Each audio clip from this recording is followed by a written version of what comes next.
How's everybody doing? I'm back here again for a new video, and in this video, I'm going to be talking about my top 10 favorite movies. Now, I have done videos talking about my favorite movies in the past, but I always enjoy doing new updated videos every year just to see if my opinion has changed on any of these movies. Now, I'm not going to be talking about any horror movies on this list, and that is because I plan on doing a separate top 10 favorite horror movies.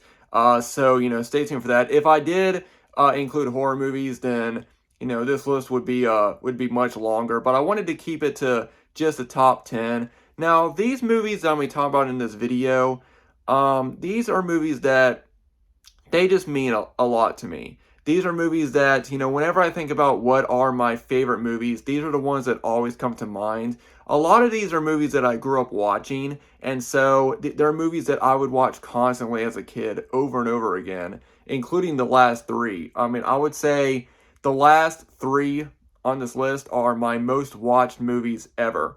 They're movies that I grew up watching, and they all hold a special place in my heart. And that's why I think of them as my favorites. I'm sure everybody has those movies where, when once you first see them, you think that is one of my favorite movies. And, they're movies that stay with you. They're movies that whenever you watch them, you always get that good feeling when you see them. And they're ones that just stay with you. They're ones that stay with you throughout your whole life. So yeah, guys, I'm just going to go ahead and get started. Now, like I said, these are movies that I grew up watching, so a lot of these are more family friendly. Some of them are kind of kid movies. So, you're not going to be seeing any movies like The Godfather or Goodfellas or stuff like that. Those are great movies, but they're not movies that I grew up watching, and they're not movies that really mean a lot to me personally. They're not movies that I go out of my way to sit down and watch. So those aren't there isn't going to be any like really big epic movies in this list. These are just movies that I would watch all the time when I was younger, and they're movies that have kept with me. And like I said, they just all mean a special place in my heart. So I'm going to go ahead and get started. And the first two movies, and I'm going to go ahead and include both of these because they're in the same set, are two Steven Spielberg classics, and those are The Goonies and Gremlins. And I also really love Gremlins 2 as well, but I'm not going to include it in this list. But yeah, guys, I absolutely love both these movies. I'll start off with The Goonies. I when I first saw The Goonies, I really loved it because it was about a group of young kids going on an adventure. They have to save their house, and so they go out to try to find this treasure from this pirate. And I know that when you're a young kid with your friends, the feeling of going out, pretending that you're going out on an adventure to find something or whatever. Well, in this movie, the kids actually go out and they actually do find, they actually go out to actually find a treasure. And, it really captures, I think, what it feels like to be a kid around that time, and just the power of, friendship, the power of being with people that you love and that you would try to do anything to stay with them. And that's what they try to do. They're trying to stay where they're at so that they can stay with their friends, and they don't have to leave the place that they love, and I think that's great. And it's a movie that's been on for generations. It's definitely a favorite for everybody who has seen it, especially if you grew up around the time that it came out. Of course, I didn't. I was born in 93. But I remember when I first saw it, and I was pretty young when I first saw The Goonies. I loved it ever since, because I really think it does capture, the importance of friendship and just trying to stay together with people that you care about. And the other movie on this set is Gremlins. I remember when I first saw Gremlins, and I absolutely loved it. Now, at that point, I had already seen horror movies. I always tell the story that, I saw Child's Play when I was 6 years old.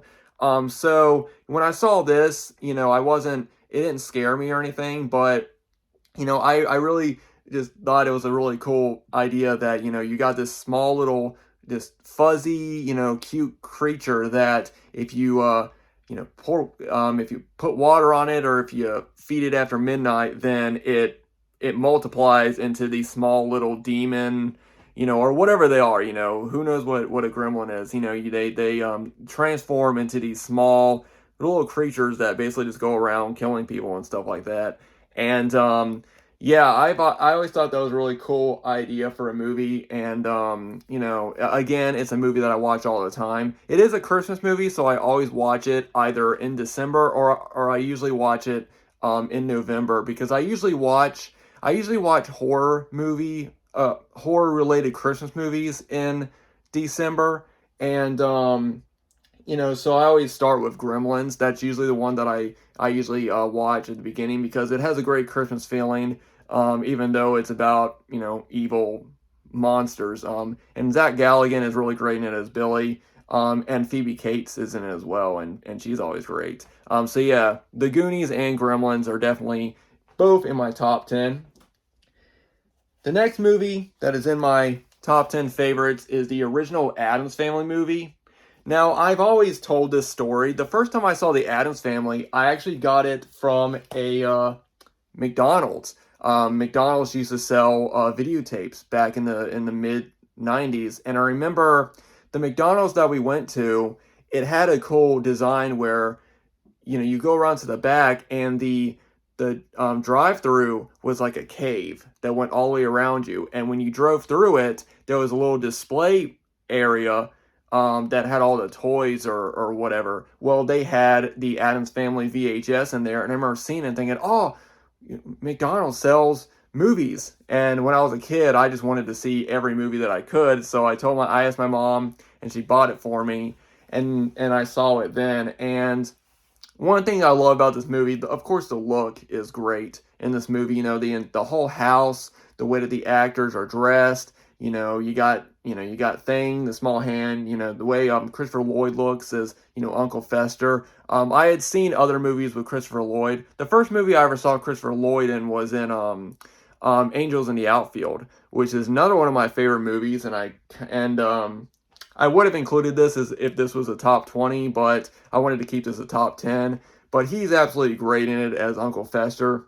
And everybody is. Even Angelica Houston is, I think, the perfect Mrs. Addams. I think she is great as Morticia. One thing about her character is that in order for them to have her eyes kind of slanted, they had to tape them kind of back to the back of her neck, so she couldn't move her head very well. And the actress said she said it was very, very uncomfortable, but it kind of makes her kind of still. And the way that she walks, she kind of has this ghostly kind of spirit way how she walks. I'm not really sure how to describe it. It's almost like she's floating.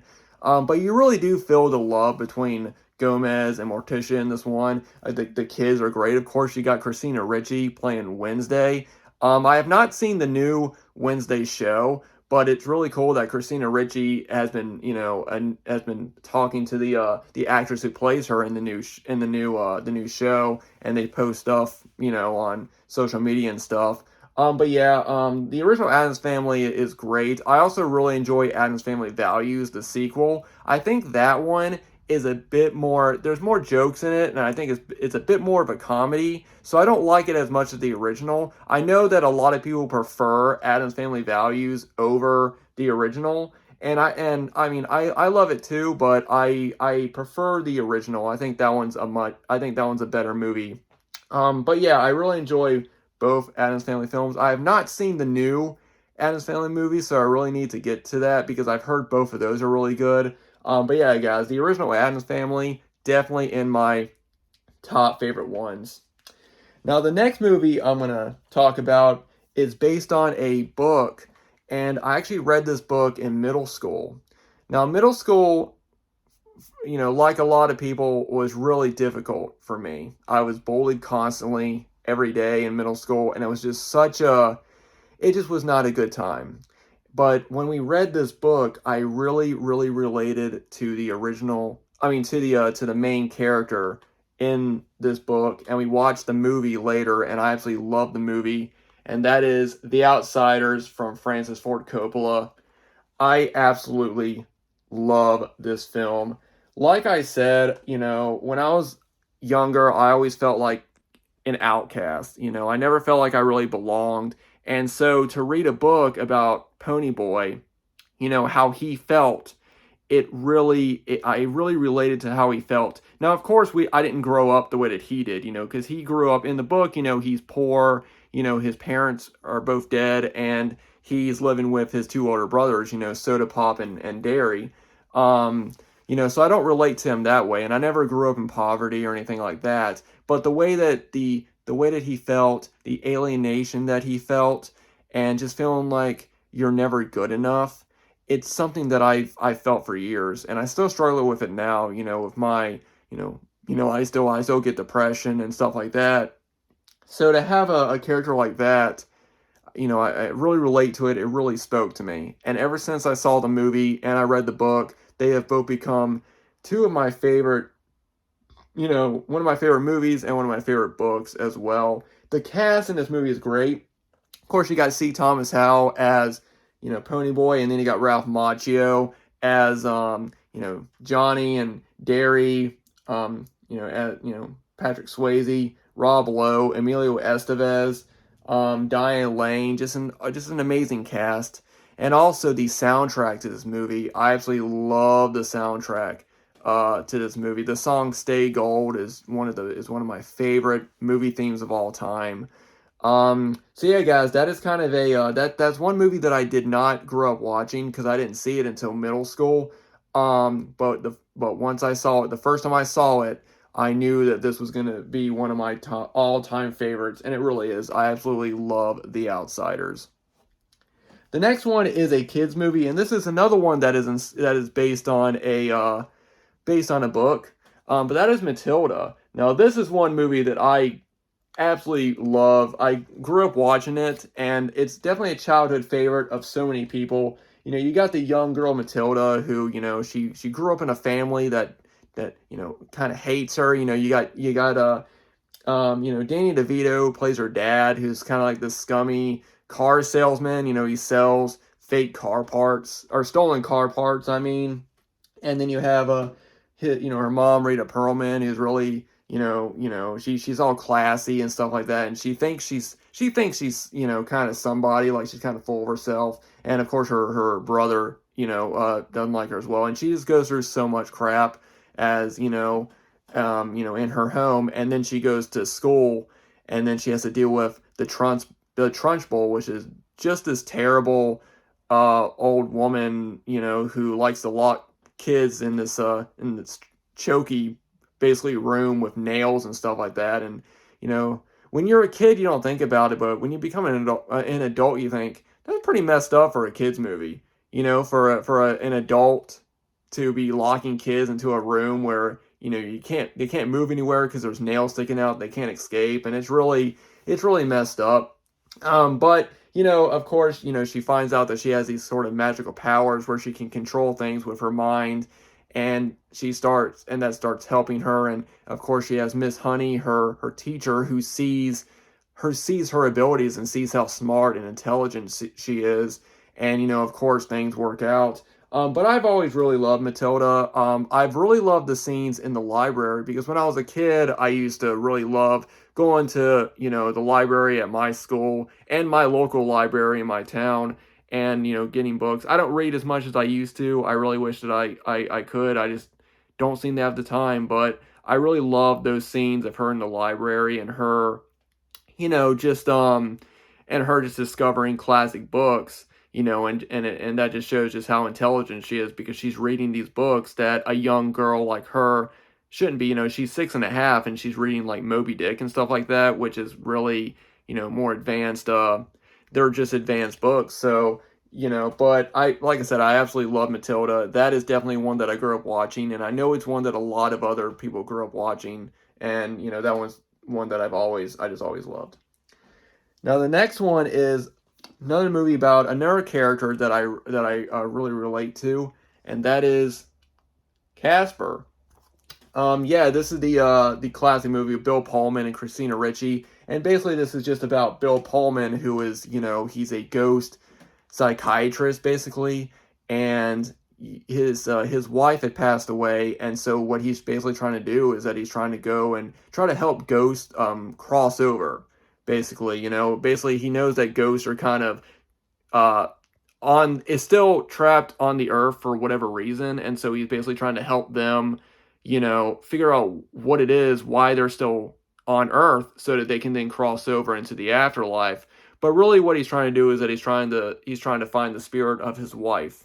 And Christina Ricci is his daughter, Kat, of course. And so basically they move into this, I'm sure everybody's seen this. I don't really need to explain the plot of it, but basically they move into this big house, and Kat meets Casper, and she finds out that Casper has been there for years. His dad was an inventor and he passed away, and he's just been stuck there for so many years. And I really think this movie really does capture the loneliness that Casper feels, because everybody is always scared of him because he's a ghost, and he's just a friendly character, and he just wants to be friends with people, and unfortunately he can't because everyone's scared of him, which is pretty sad when you think about it. So of course he finds Kat, and they both become friends, and it's just a really, really great movie. Also, when I was a kid, I actually did enjoy the other two Casper movies, A Spirited Beginning and Casper Meets Wendy. I know they weren't really great movies, and I know that a lot of people didn't like them because they didn't make sense, because those movies were supposed to lead up to this movie, but they changed Casper's backstory around. So I know that a lot of people didn't like those because they don't, they're supposed to be, prequels, but they don't lead up.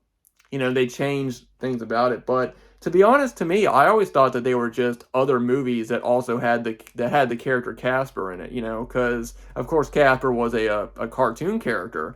I grew up watching the classic Casper cartoons, like A Friendly Ghost. I have a VHS of all the classic Casper cartoons. So when I saw those, I didn't see those as being related to the 1994 movie with Christina Ricci and Bill Pullman. I saw those as just other movies that happened to have Casper in them, that character, But that's really, like I said, that's definitely one of my top favorite movies.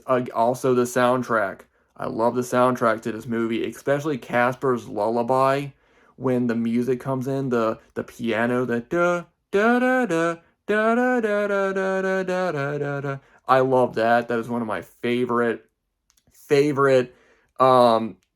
in a I absolutely love that theme. And it's definitely one that sticks with you. Even when you're an adult, if you hear that music, you might not remember what the movie is from, but you'll remember that music and think, where is that from?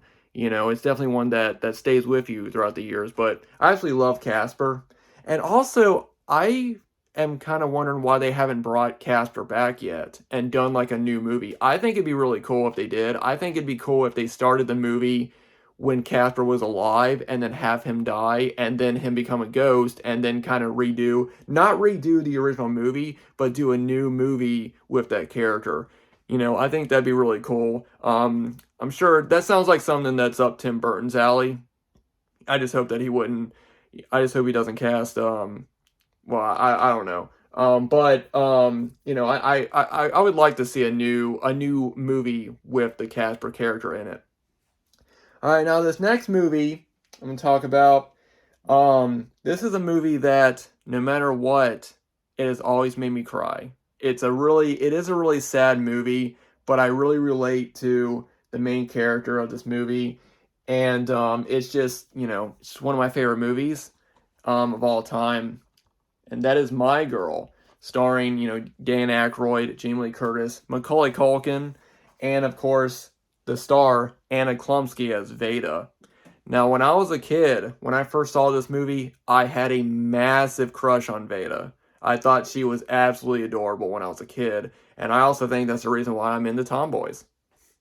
But but yeah, this is just a movie about a girl. Her dad has a funeral parlor, and he's an embalmer, and Jamie Lee Curtis comes to get a job, thinking that she's doing makeup on people, and he basically tells her, "No, you're doing makeup on dead bodies." But she decides to stay, and it becomes sort of a romance between those two.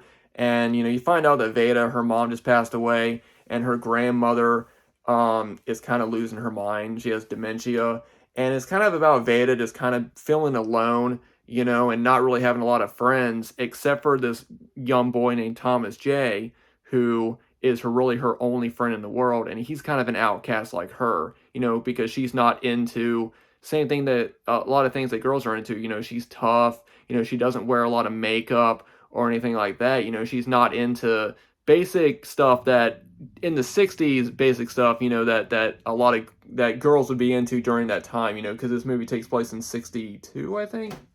62 or 63.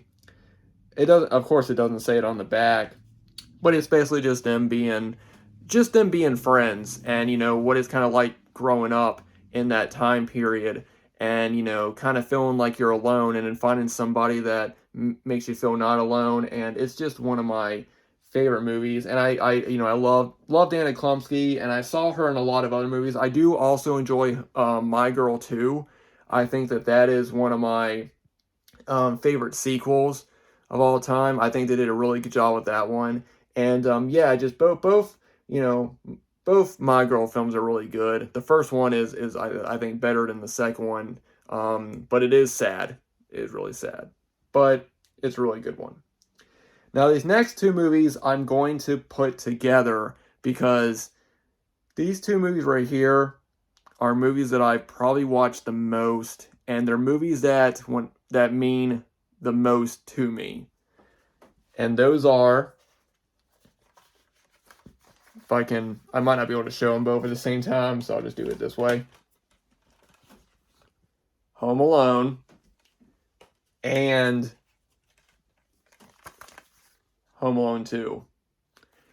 Now these two movies, and I've talked about this multiple times, are definitely tied with the last movie as my all-time favorite movies.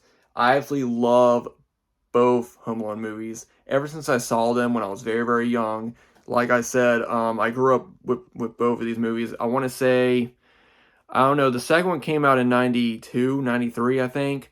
And I remember getting the tapes, probably together. I might have got the first one first and then got the second one, but I know that they re-released the first movie, when the second one came out. So I want to say maybe 3-4 years old. And ever since then, I've absolutely loved both of these movies. First off, I love Kevin Macaulay Culkin in this movie. I love that he wishes his family away, and then he's stuck in his house, and there's the two burglars, Harry and Marv, are trying to break into the house. So he sets up all these booby traps to stop them and to fight them, and it's just all really fun. And then in Home Alone 2, he gets lost in New York and all the stuff that goes on. And I guess I'll talk about each of them kind of separate. But first, of course, you have the first one, which is just a true Christmas classic. I mean, this one is definitely my top favorite Christmas movie of all time. And it's basically just him, his family is going on a trip, and he wishes them all away, because he gets into a fight with his older brother Buzz, and then he just, and then they end up accidentally leaving him behind because nobody wakes him up the next morning, and then he gets left at his house, and it's kind of just, it's just him being alone for, a long time, and eventually he does start missing his family. And one thing about the first two Home Alone movies that I think is missing from the other Home Alone films is that both these movies are about the importance of family. Because the whole plot of the movie is him being alone on Christmas, him not knowing if his family, him believing that he wished his family away and thinking that they may never come back. And I really think that is what the other ones are missing. I think that the later Home Alone movies, I do like Home Alone 3, but I think that the later ones, the reason why they don't work is because they mainly focus on the booby trap scenes, the scenes of the burglars breaking into the house and the kids setting up all the traps, and that's really not what the first two Home Alone movies were about. The first two Home Alone movies were about the importance of family and being together with your family, and knowing that even though, you may butt heads, you may fight with them, you may say you hate some of your family members, deep down you do love them, and you do want to be together with them. And I think that both those movies really do capture that. And I think that's why they're classics. That's why they're the ones that everybody goes to. I mean, because you don't hear people, wanting to go back and rewatch the other ones. They only want the first two. And I think that that's what the rest. I mean, like I said, I do like three, and I do think that three does have that somewhat. I think the reason why three doesn't really work as well is because it doesn't take place. The third one doesn't take place on Christmas. It takes place in January after Christmas, so you don't get those.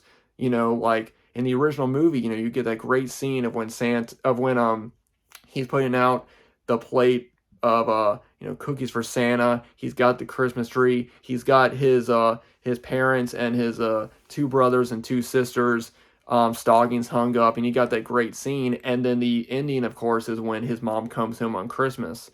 He gets that wish that he wishes them to come back on Christmas, and he gets that wish. And I think that that's what is really great about the original movie. But there's so many other things about this movie that I absolutely love. I love the soundtrack to this.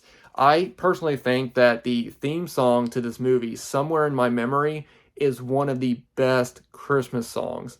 And I don't know why they don't play it on the radio. You never hear it on the radio. I guess because it was written specifically for the movie, and maybe that's why they don't play it on the radio. But I absolutely love it. I love the music. I love the theme of this movie, and it's one of the greatest movie themes of all time. But, and I know some people might agree with me, I actually think that I prefer the soundtrack to Home Alone 2.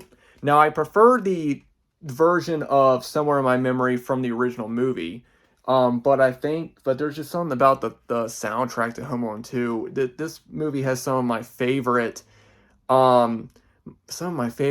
music in a movie. Probably my favorite moment in the soundtrack to Home Alone 2 is the scene when Kevin is up at the Plaza Hotel.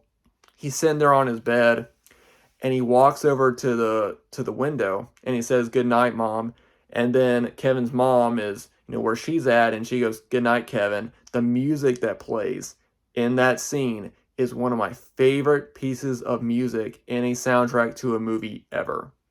And of course, I know a lot of people will say that Home Alone 2 is kind of Home Alone done again. I never saw it that way. I think that there's more going on in Home Alone 2 of what Kevin does. Like, of course, he's at the huge Plaza Hotel. There's a scene when he walks down, and there's a limo waiting for him, and Rob Schneider is there with the pizza, and he's like, "Mr. McAllister, here's your very own cheese pizza." I love that scene. And then, of course, he goes to Duncan's Toy Chest. And I remember when I was a kid, I wanted to go to Duncan's Toy Chest so much, and I wanted to go to the Plaza Hotel and all that. Of course, when I got older, I realized they were just done for the movie. But there's a lot of really, really great stuff about Home Alone 2 that I think does just as good as the original. I will say, and people might disagree with me, what I think the first one does better is the traps in the house. I'm honestly not as big of a fan of when Kevin goes to that house that I think he says it belongs to his Uncle Rob or whatever, at the abandoned house he goes to, and then that's where he sets up all the traps. I never thought that was as good as the original, and I think that's when the movie kind of, don't get me wrong, I love the traps in Home Alone 2. I love the traps in both movies, but I think that's where the movie kind of goes down from the original, But other than that, I think that they're both matched. I love, I loved Old Man Marley in the original movie, but I think I prefer the Pigeon Lady in Home Alone 2. And these, just everything about them, and of course, you got the great soundtrack, and you got great songs as well, great Christmas songs. I really like the one song, All Alone on Christmas, from the Home Alone 2 soundtrack. I really like that. And then, of course, you have that scene on Christmas Eve, when Kevin is setting out the cookies and all that, and then it's got the song, "Have Yourself a Merry Little Christmas," that playing. I absolutely love that scene, and that's my favorite version of that song is the one that they use in that movie, and it's probably because of that movie. I also love the version of White Christmas from the Drifters. I think is what the group's called. You know, one that goes "do dup dup dup dup." Yeah, I love that version, and that's my favorite version of the song White Christmas, and of course the one that Bing Crosby sings in the movie White Christmas. But I absolutely love that version of White Christmas. Um, yeah, guys, those are two of my favorite movies. You know, I mean, like I said, I grew up watching them. These were movies that I would literally watch every day. Like when I was a kid, I would watch Home Alone 1 and 2 every day, and then I would watch the next movie that I'm going to talk about. And I think that's why those movies are just so special to me and so engraved into me. Of course, now I only watch them once a year, and I always make sure to watch Home Alone 1 and 2 before Christmas. They're actually the last two movies that I watch before Christmas are Home Alone 1 and 2. So yeah, I always make sure that I get to watch those. They always play them on Freeform, but I prefer to watch them on Blu-ray on my own time. So yeah, guys, those two movies are tied as my all-time favorite movie with this one. Twister. I love this movie so much. So when I was a kid, I had a huge fascination with tornadoes, and I think it was because of this movie.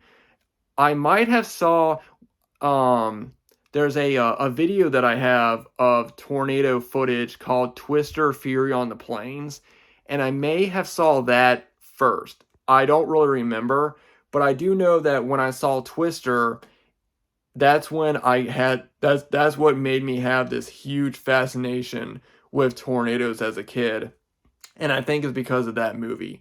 But Twister was a movie that, you know, like Home Alone 1 and 2, a movie that I would watch constantly, all the time. I would watch it every day.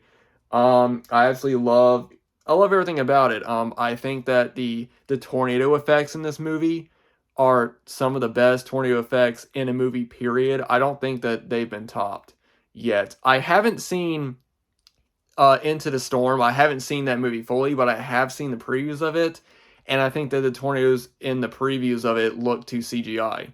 The tornadoes in this movie actually look like real tornadoes to me.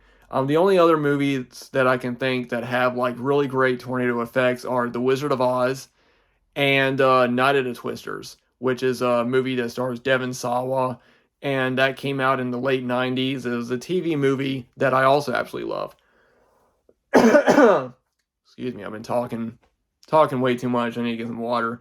Um, but yeah, I just think that I feel like as special effects, as CGI and stuff has gotten more and more, people are using it more. I think people have started getting lazy, and CGI it just doesn't look as realistic as it did back when it was still new. Because I really do think that the tornadoes in this movie are new. But I also love the characters. I love Bill and Joe, and I love that, Joe she's trying to set up a new warning system because, she lost her dad at the beginning of the movie. Her dad gets killed by a tornado, and so ever since then she's been on this quest to, get this machine, or get this thing that has this thing called Dorothy that they have. They want to try to get it into a tornado so that they can get a better warning system. And I don't know what the warning system was back then. In the movie, they say it's only 3 minutes, and they want to expand it to 15 minutes. But I don't really know if that's accurate or not. I don't know what the actual warning system for tornadoes. How long the a warning system would be on before the tornado would get to where they're at, so that people would have time to get into their shelter. I don't really know what it was, but that's what it is in the movie. And it's just a great movie. I always love the movie Twister. I love the characters. I really love Dusty, Philip Seymour Hoffman's character. I really liked him. I loved how he, in seeing you meet him, you can tell he's the comic relief. He's the comedian of the group. Even when he's driving down the road at the beginning of it, he puts on that song that's playing.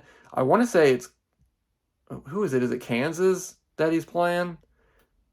I'm blanking on the band that he's playing. But later on, he plays the song "Human Being" from Van Halen, which was written specifically for that movie. And I love that movie. And I love that song "Human Being." And I also love the instrumental "Respect the Wind," which was also done by Eddie and Alex Van Halen, that plays during the credits. I really love that.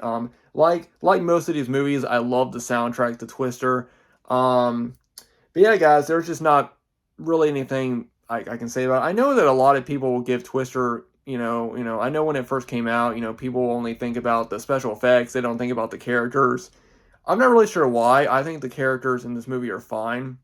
And I think that the characters in this movie are better than a lot of other action movies that have come out, especially recently. Um, but yeah, guys, Twister and Home Alone 1 and 2 are both tied as my favorite movie of all time. I can't pick between Home Alone, especially Home Alone and Twister. I cannot pick between those two, but I also have to include Home Alone 2 in that as well.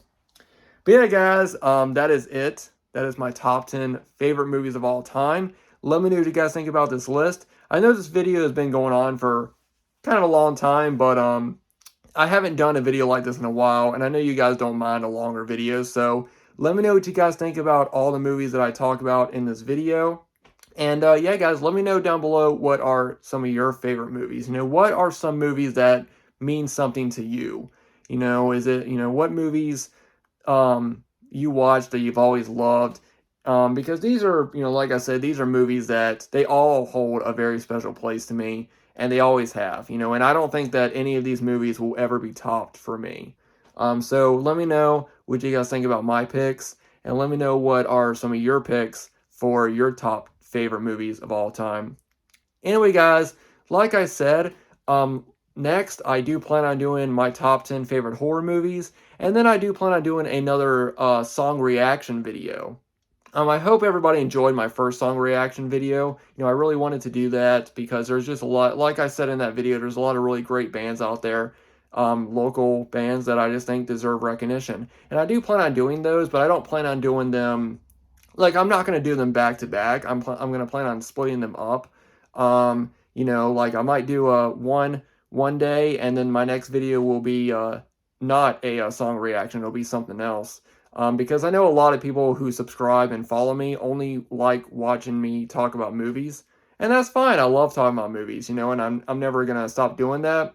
But I thought it would just be cool just to do, song reactions and just do music related content as well.